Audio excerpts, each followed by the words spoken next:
The girl who wasn't invited to the party became the star everyone talked about. The invitations went out on a Friday afternoon. Neatly folded cards slipped into lockers like golden tickets. By Monday morning, the whole school was buzzing.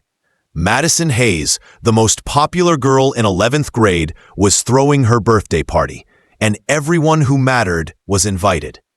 The cafeteria filled with whispers about the guest list, who got an invite, who didn't, and who would spend Saturday night scrolling through Instagram stories with silent envy. At the far end of the cafeteria sat Emily Carter, a quiet girl with dark hair, usually tied back in a ponytail, and glasses that always slid down her nose. She wasn't invisible exactly, but she wasn't the type anyone thought to invite. She was smart, polite, and kept mostly to herself, the kind of student teachers praised but classmates overlooked. Her best friend, Zoe, slid into the seat beside her. "Did you hear?" she asked breathlessly. "Madison's party is going to be insane. Her parents rented a rooftop lounge downtown. There's going to be a DJ, a chocolate fountain, everything." Emily forced a smile. "Sounds nice." Zoe bit her lip. "Did you get an invite?" Emily shook her head. Of course she hadn't. She wasn't surprised, but that didn't stop the small sting in her chest. It wasn't about Madison. It was about what the invitation represented. Belonging. Being seen. For a split second, Emily imagined opening her locker and finding one of those glossy envelopes. But the locker had been empty, just like always. By Saturday evening, Emily sat on her bed with a book in her lap. No, she hadn't turned a page in 10 minutes. Her phone buzzed nonstop, notifications from classmates posting pictures at the party. Girls in glittery dresses posing with balloons, boys in button-downs pretending to look cool. Madison at the center of it all, like a queen surrounded by her court. Zoe had gone, of course. She had begged Emily to come along as her +1, but Madison's rules had been strict. No invitation, no entry. Emily had laughed it off, told Zoe to have fun, but now the laughter felt hollow. She pushed the phone aside and stared out her bedroom window. Somewhere out there, the music was thumping, lights flashing, laughter spilling into the night. And here she was, alone with the silence. But sometimes silence is the beginning of something unexpected. The following Monday, the party was all anyone could talk about. Stories swirled through the hallways. Who danced with who spilled punch on the DJ's equipment, who got caught sneaking champagne. Madison basked in the attention, retelling the same highlights with dramatic flair. Emily sat in English class, quietly taking notes, when something unusual happened. Their teacher, Mrs. Green, announced a new school-wide project, a talent showcase hosted by the drama department, where students could sign up to perform or present something creative. The event would be open to parents, teachers, and even local press. The room buzzed with interest. Performances meant attention. Attention meant social capital. Madison immediately raised her hand. "I'll do a dance routine with my girls," she said confidently, already certain the spotlight belonged to her. Others began to volunteer, singers, guitar players, a comedy duo. Emily stayed quiet, scribbling in her notebook. But her mind was already racing. At home that night, she pulled out the old keyboard tucked under her bed. Few people knew she could play piano. Even fewer knew she could sing. Music had always been her escape, her secret language when words failed. But she had never performed in front of more than 3 people. The thought of standing on stage made her stomach twist. Yet another thought whispered louder. This was her chance. A chance to be seen, not in Madison's world, but in her own. Day by day, she practiced. Her fingers stumbled at first, her voice wavered, but soon the music began to take shape. She chose a song she had written herself, something raw and real, about wanting to belong and finding strength in loneliness. The showcase approached quickly. and the posters plastered across the school stirred excitement. Everyone assumed Madison's group would steal the show. She was already planning outfits, rehearsing choreography in the gym, and posting teasers online. Emily told no one, not even Zoe. She practiced in secret, late into the night, driven by something deeper than popularity, driven by the need to prove, at least to herself, that she was more than the quiet girl in the back row. Finally, the night arrived. The auditorium was packed. Parents filled the front rows, students crowded in the back, and teachers lined the aisles. The stage glowed under bright lights, a world apart from the chatter of the audience. Backstage, Emily clutched the microphone, her palms slick with sweat. She could hear Madison's laughter nearby as her group waited for their turn, confident and loud. Emily closed her eyes and took a shaky breath. "This is it," she whispered to herself. "You belong here. You belong." Her name was called. The curtain rose, and for the first time in her life, Emily stepped into the spotlight. The lights felt hotter than fire, and for a heartbeat, Emily thought her knees might give out. The crowd loomed before her, faces blurred by the brightness, but she could feel their anticipation pressing against her like a tidal wave. Some were whispering, curious. Others were indifferent, scrolling on their phones until the real acts came on. And somewhere out there, she knew Madison was waiting to laugh. Emily sat at the keyboard, placed at center stage. Her hands trembled as she positioned her fingers. The microphone hovered inches from her lips, daring her to speak. Her throat tightened, but she forced herself to breathe. She played the first chord. It echoed through the auditorium, crisp and clear, silencing even the restless shuffling in the back rows. Another chord, then another, until the melody began to flow like water from her fingertips. Emily closed her eyes and let the music carry her. When she began to sing, her voice was soft at first, delicate as glass, but with every line it grew stronger, steadier, filled with something raw that cut through the air like a blade. The lyrics were simple but haunting, about being overlooked, about standing outside while others celebrated inside, about turning loneliness into strength.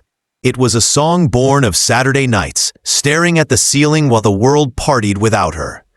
It was honest, painfully honest, and the honesty gripped the room. Conversations stopped, phones lowered. The whispers turned into silence. Every eye, whether friendly or hostile, was locked on her. In the wings, Madison frowned. She hadn't expected this. She had planned to dominate the showcase, to remind everyone why she was queen. But suddenly, the attention she craved was being stolen by someone she hadn't even considered competition. Emily reached the chorus, her voice soaring higher, fuller, her hands flying across the keys with confidence she never knew she had. It wasn't perfect. Her voice cracked once, her fingers slipped briefly, but it didn't matter. The imperfections made it real, and the rawness made it unforgettable. By the final verse, the audience was holding its breath, and when she struck the last note, the sound lingered like a spark refusing to die. Emily sat frozen, staring at the keys, afraid to look up. Then the applause came. It started small, a few claps scattered in the front row. Then it grew, swelling into thunder, filling the auditorium with a sound Emily had never heard directed at her before. Cheers joined in, whistles, even stomping feet. People were on their feet, clapping with energy that felt like an earthquake. Emily lifted her head slowly, tears blurring her vision. She saw students standing, parents clapping, teachers smiling proudly. And in that moment, she realized she was no longer invisible. Backstage, Madison seethed, Her friends exchanged uneasy glances, sensing the shift. "It's fine," Madison muttered, forcing a laugh. "She got lucky. We'll crush it." But even as she said it, she knew the spotlight had already shifted. When Madison's group performed later, their dance routine was sharp, rehearsed, polished, but it lacked heart. The audience clapped politely, even cheered, but it wasn't the same. The roar Emily had received still echoed in the air, a ghost that refused to be outdone. After the show, students crowded around Emily. "That was amazing. I didn't know you could sing like that. Where have you been hiding?" She smiled shyly, overwhelmed, her cheeks burning. Zoe pushed through the crowd and hugged her so tightly Emily could barely breathe. "You didn't tell me!" Zoe exclaimed, tears in her eyes. "Why didn't you tell me you could do that? I wasn't sure I could," Emily admitted, voice trembling. But the truth was deeper. She had been sure no one wanted to listen. That night, as she walked home, Emily replayed the moment in her head. The silence, the music, the eruption of applause. For the first time in her life, she didn't feel like an outsider looking in. She felt like the star of her own story. Yet not everyone celebrated. Madison wasn't done.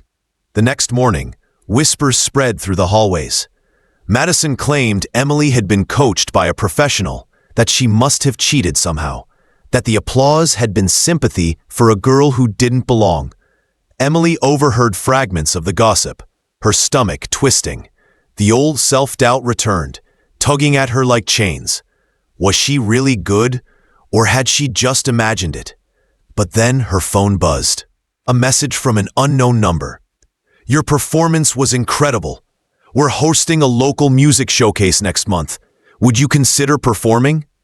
Emily's heart skipped. Someone outside of school had noticed. For the first time, opportunity was knocking, and Emily wasn't about to let it pass. The message replayed in Emily's mind all night. She read it again and again, half convinced it was some kind of prank. A local music showcase? They wanted her? She drafted replies, deleted them, then finally typed, "Yes, I'd be honored." The following weeks became a blur of preparation. She practiced every night, refining her song, adding new ones, experimenting with melodies. Zoe became her biggest supporter, sitting cross-legged on the floor of Emily's room, offering feedback between bites of popcorn. "You don't just sing," Zoe said once. "You make people feel what you've lived. That's why they'll remember you." But the halls of school weren't as kind. Madison's whispers had grown into a chorus. Rumors spread. Emily had auto-tuned her voice. The applause had been staged. Her parents had paid someone to clap. None of it was true, but lies move faster than truth. Emily walked through the corridors with her head high, but every giggle behind her back chipped at her confidence. One afternoon, she overheard Madison herself, surrounded by her group. "Honestly," Madison said loudly, "Emily got one lucky night. That doesn't make her a star. At the showcase, everyone will see the truth." Emily's heart sank. Madison knew about the showcase. The day of the event arrived. The venue was larger than she expected. A small theater downtown. Its stage lit in warm amber, rows of seats filled with strangers. Local artists carried guitars, violins, even spoken-word poetry notebooks. Emily clutched her sheet music, nerves rattling in her chest. Backstage, she caught a glimpse of Madison in the audience. Dressed flawlessly, phone raised, ready to record. Emily realized with a jolt that Madison hadn't come to support. She had come to witness failure. Her turn came. As she stepped into the light, 1,000 fears crashed over her. What if the first night had been a fluke? What if the applause had been pity? What if Madison was right? Then she remembered Zoe's words. "You make people feel what you've lived." Emily sat at the piano, fingers pressing the keys. The melody began, fragile but steady, and then her voice rose. This time she didn't sing about being left out. She sang about rising anyway. The lyrics told a story of doors closed, of nights spent in silence, of finding light where none seemed to exist. The crowd leaned forward. This wasn't a polished pop performance. It was raw storytelling set to music. By the second chorus, phones were raised, recording. A child in the front row clapped along. Strangers nodded to the rhythm, pulled into her world. And then, just as the final verse began, the lights flickered. The microphone cut for half a second. Emily's heart lurched. She looked up, and in the glare of the spotlight, she thought she saw Madison near the tech booth, whispering to someone. Panic surged. If her sound cut out now, it would ruin everything. But Emily kept singing. Even without the mic, her voice carried, strong and unwavering. The technicians scrambled, power returned, and the sound boomed back louder than before. The hiccup only fueled her determination. She finished the song standing, voice soaring past the keys, pouring everything she had into the last note. When the silence fell, the audience erupted, louder than the school showcase, louder than anything she'd ever imagined. A standing ovation rolled through the theater, people cheering, clapping, whistling. Emily bowed, chest heaving, tears streaming unchecked.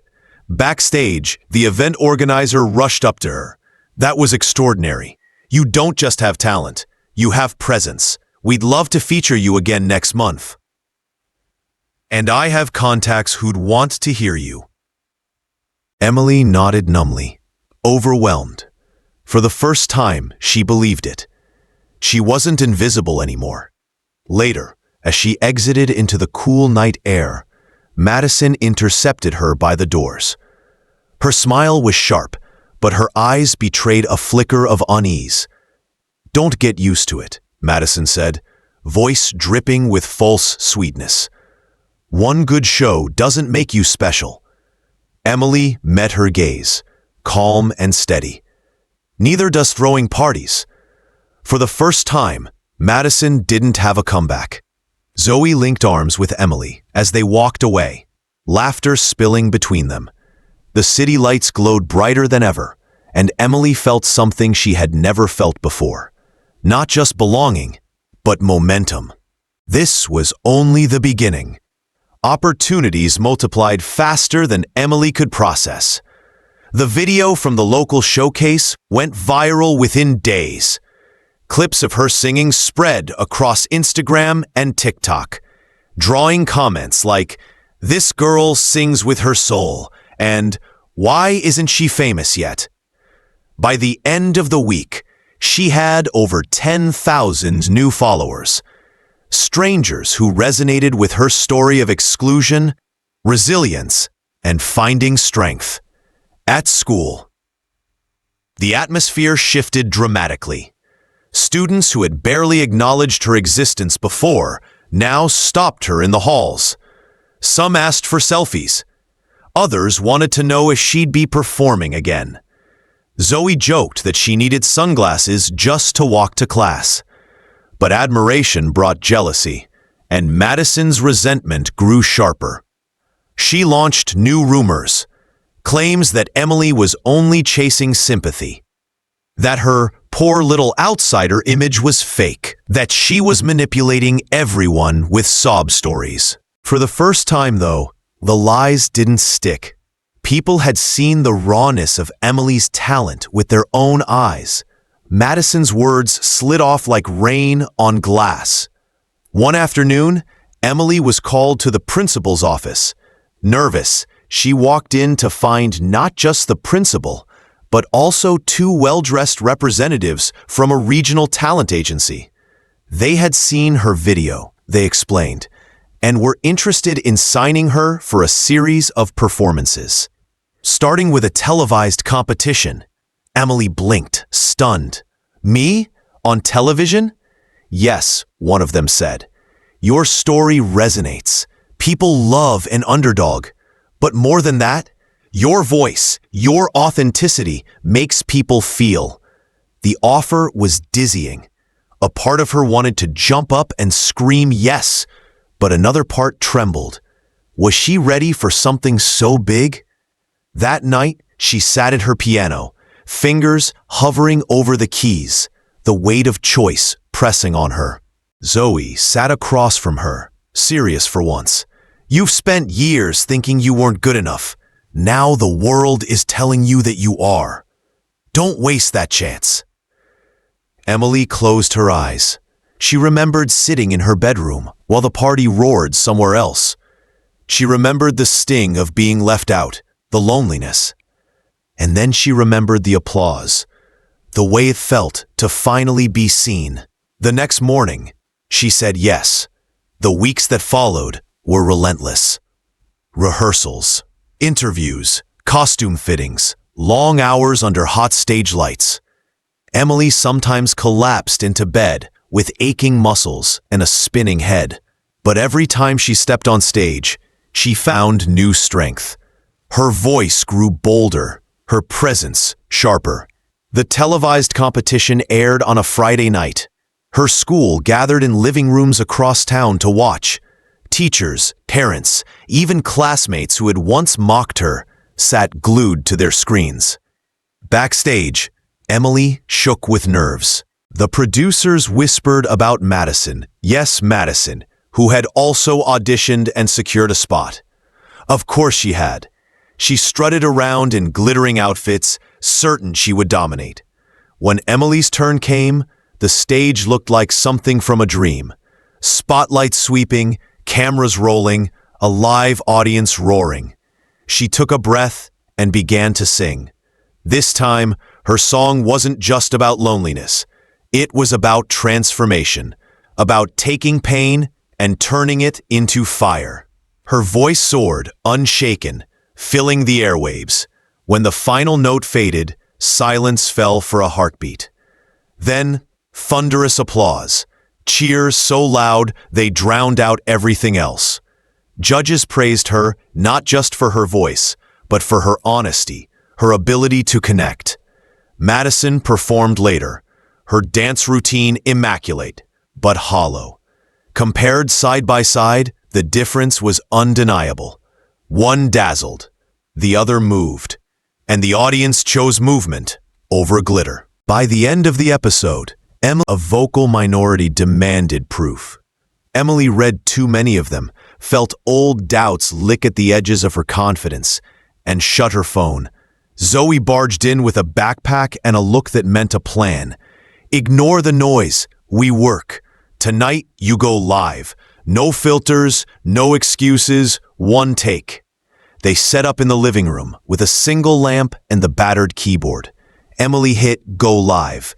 At first, there were a handful of viewers, then hundreds, then thousands.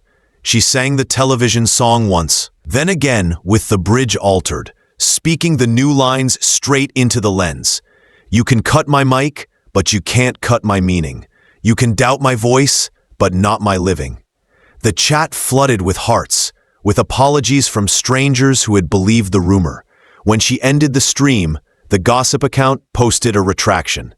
Rumors quieted like a room after the bell. The televised competition reached its final week, a live finale at a downtown theater larger than anything Emily had seen.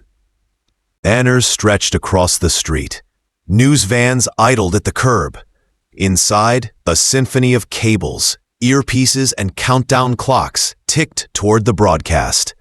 Backstage, Madison stood in a sequin suit, the same icy composure as always, yet her hands trembled when she thought no one was looking. "Break a leg," Emily said, meaning it.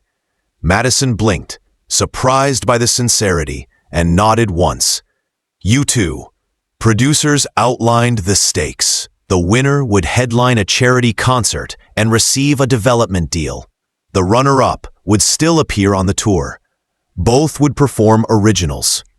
Emily stared at the piano, waiting in the wings, and felt the old auditorium in her chest. The first chord, the first look up, the first rush of belonging. She wasn't the girl outside the party anymore. She was the door. The show roared to life. Madison performed first, a high-octane fusion of choreography and live band. It dazzled. Even Emily cheered. Then the applause thinned sooner than expected. The shine didn't stick. When it was Emily's turn, the stage crew rolled out the piano and killed the moving lights. One warm spotlight remained, a circle just big enough for her and the instrument. She didn't sit immediately. She stepped to the microphone and did something no producer suggested. "Before I sing," she said, "there's something I need to say. A lot of people watching know what it is to be left out. I did. I won't forget that feeling. So this song isn't a victory lap. It's an open door." She looked straight down the camera and smiled. "If you're outside tonight, come in." She played. The new song began with a single note, held longer than breath, then opened into a melody that felt like sunrise after a long storm. The verses were gentle, almost spoken, naming small humiliations with tenderness.